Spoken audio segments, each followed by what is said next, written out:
In this video, I'll show you how to connect Google Sheets to Zapier.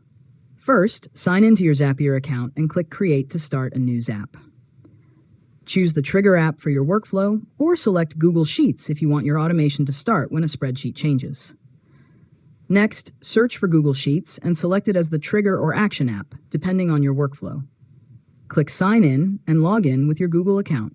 Grant Zapier permission to access your Google Sheets when prompted. After that, choose the spreadsheet and worksheet you want to use.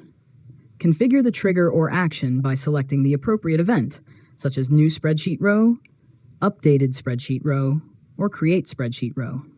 Test the connection to make sure Zapier can successfully access your spreadsheet and retrieve or send data.